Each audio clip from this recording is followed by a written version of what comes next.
Sahabat Pojok Renungan, kita jumpa lagi hari ini, hari Minggu tanggal 2 Oktober tahun 2022. Renungan hari ini mengambil tema bertumbuh dalam iman.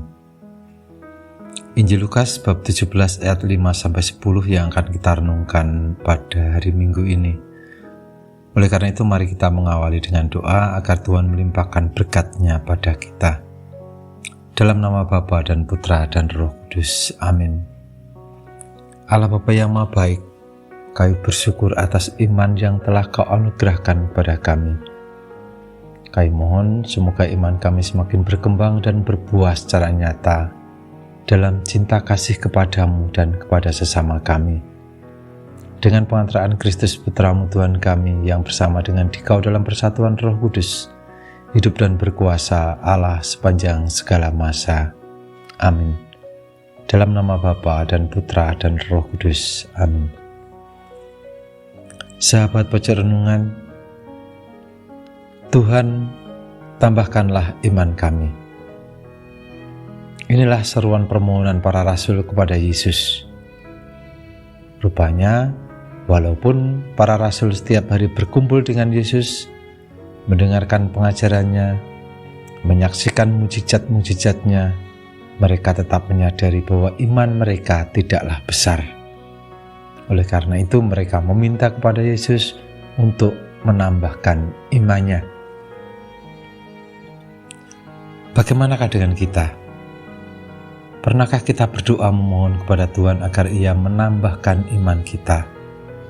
Walaupun mungkin cukup banyak dari antara kita yang relatif rajin ke gereja ataupun ikut terlibat dalam kegiatan gerejawi.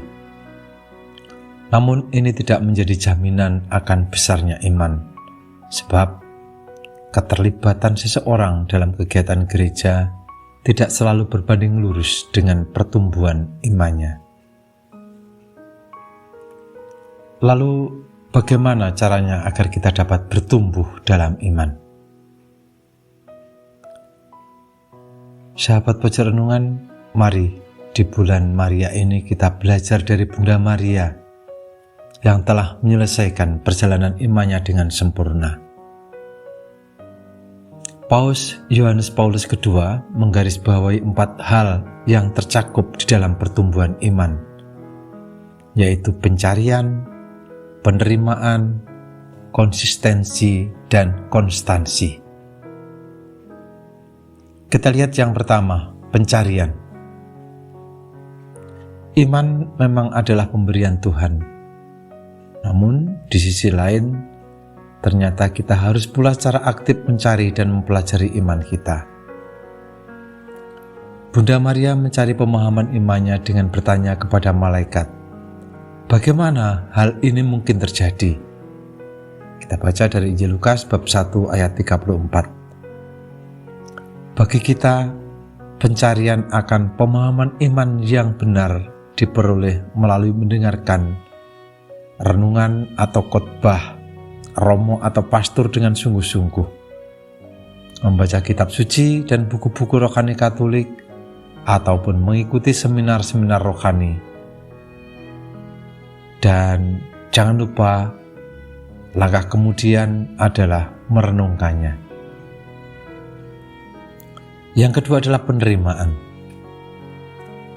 Setelah memahami ajaran iman kita, maka langkah selanjutnya adalah menerima kebenaran tersebut, walaupun mungkin berat dan tidak sesuai dengan keinginan kita.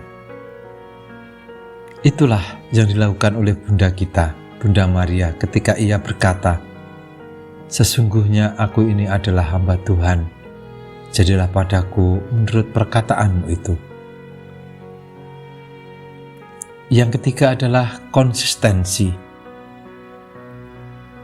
Setelah kita menerima ajaran iman, kita dipanggil untuk melaksanakan ajaran iman tersebut secara konsisten dalam kehidupan sehari-hari, termasuk dalam keadaan-keadaan yang sulit sekalipun. Contohnya, kalau kita mengimani Kristus yang lemah lembut, apakah kita juga sudah bersikap lemah lembut di dalam kehidupan menggereja, di lingkungan, di paroki, ataupun di lingkungan pekerjaan kita. Kalau kita mengimani Kristus yang hadir dalam sakramen-sakramen, apakah kita sudah dengan sungguh menerima sakramen-sakramen tersebut, terutama sakramen Ekaristi dan sakramen Tobat? Kalau kita mengimani Allah yang Maha Kasih, sudahkah itu menjadikan kita mengasihi Allah melebihi segala sesuatu dan mengasihi sesama seperti kita mengasihi diri kita sendiri? Sebab seandainya setiap umat Katolik mempunyai konsistensi antara iman dan perbuatan, maka sesungguhnya banyak orang akan tertarik untuk menjadi Katolik.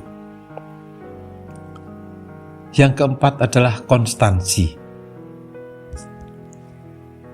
Pada akhirnya, konsistensi untuk mewujudkan iman juga perlu dibarengi dengan konstansi, yaitu penerapan iman bukan hanya kalau kita mau atau dalam waktu tertentu saja, namun harus seumur hidup kita. Hal itulah yang dilakukan oleh Bunda Maria. Ia selalu mengatakan iya kepada Tuhan dalam segala keadaan.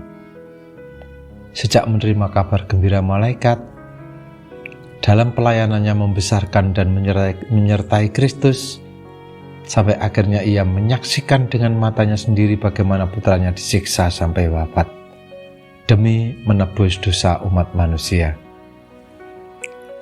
Bunda Maria tetap taat setia kepada kehendak Allah.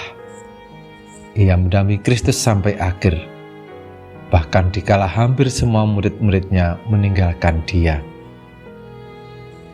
Itulah 4 hal yang dapat kita jadikan untuk bertumbuh di dalam iman: pencarian, penerimaan, konsistensi, dan konstansi.